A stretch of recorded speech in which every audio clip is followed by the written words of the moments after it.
Madame, Monsieur, bonjour. Soyez les bienvenus à ce rendez-vous d'information sur RTI1. Revenant sur le réveillon de Noël 2024, l'opération Mirador s'est déployée à Bouaké pour une sécurité renforcée dans cette ville. Bouaké, c'est la cour de la préfecture de police qui a abrité le lancement de cette opération de sécurisation en présence des grands commandements. Une opération de sécurité publique sur toute l'étendue du territoire national qui vise à assurer un environnement calme et de paix et de quiétude en cette période de fête de fin d'année.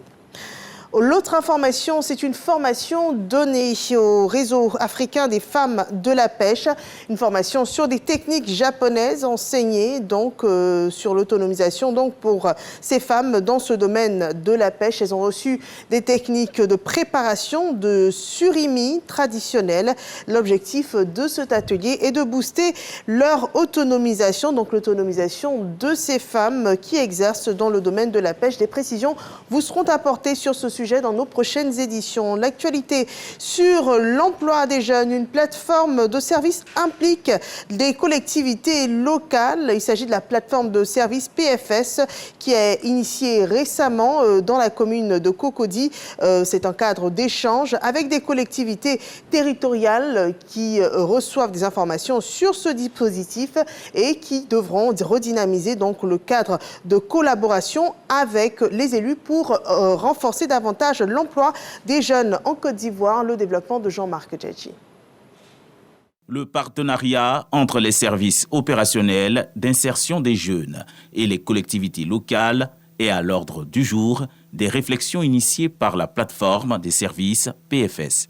Les PFS offrent des services de proximité à Abidjan et à l'intérieur du pays pour l'accompagnement et la promotion de l'emploi des jeunes. Les élus locaux sont donc sensibilisés et sont invités à s'impliquer dans leur dispositif. Je souhaite vivement qu'avec l'appui de nos tutelles respectives, le ministère de l'Emploi et de la Protection sociale, le ministère de l'Intérieur et de la Sécurité, que nous puissions aboutir à un cadre formel, stabilisé et efficace dans l'opérationnalisation de notre dispositif sur le territoire. Le ministère de l'Emploi et de la Protection sociale accompagne le PFS Côte d'Ivoire dans le défi d'insertion des jeunes à travers le 3e cycle de la politique nationale de l'emploi 2021-2025. Renforcer le partenariat avec les collectivités locales revêt d'une importance selon le gouvernement. Vous le savez mieux que quiconque, derrière chaque personne, chaque jeune en quête d'emploi, il y a une attente, un espoir, un projet de vie.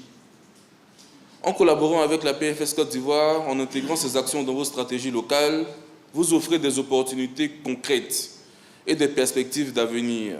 À l'issue de ces échanges, la plateforme des services PFS s'engage à optimiser ses organes de pilotage et opérationnels en conformité avec les potentialités et les opportunités des territoires du pays. Voilà, des négociations au bénéfice de l'insertion professionnelle et l'amélioration des conditions de vie des jeunes en Côte d'Ivoire. L'actualité internationale avec le cessez-le-feu à Gaza. Des négociations entre Israël et le Hamas stagnent depuis de longs mois avec des points de blocage sur la présence militaire israélienne à Gaza et la liste des otages. Alors que les familles espèrent une issue rapide, la guerre continue, exacerbant les territoires et les souffrances des civils. Israël et le Hamas s'accusent en ce moment mutuellement de faire obstacle à la poursuite des négociations pour une trêve et une libération des otages. Israël a rappelé ses négociateurs pour délibération et le Hamas, quant à lui, déclare avoir fait preuve de flexibilité et de responsabilité lors de négociations sur le cessez-le-feu et l'échange de prisonniers qui se sont déroulés récemment à Doha sous la médiation du Qatar et de l'Égypte. L'occupation, en parlant d'Israël, le Hamas dit avoir Israël a posé de nouvelles conditions et de nouvelles questions concernant le retrait, le cessez-le-feu, les prisonniers et le retour des personnes déplacées, ce qui aurait retardé la conclusion d'un accord disponible. L'actualité en Corée du Sud avec l'opposition qui dit avoir déposé une motion pour destituer le président par intérim Han Duck-soo après son refus de nommer des juges à la Cour constitutionnelle. Pourtant, une étape nécessaire pour venir à bout de de la procédure de destitution de son prédécesseur. Cette motion devait être soumise au vote demain à l'Assemblée nationale. Et puis, ce 26 décembre 2024, cela fait 20 ans que le gigantesque tsunami a ravagé la Thaïlande, le Sri Lanka, l'Indonésie. 20 ans après, la tragédie reste toujours aussi vive en Asie. Le tremblement de terre, on le rappelle, qui s'est produit le 26 décembre 2004 dans l'océan Indien, a fait au moins 250 000 morts selon un bilan officiel, mais sans doute un bilan sous-estimé. Voilà qui met un terme à ce flash d'information.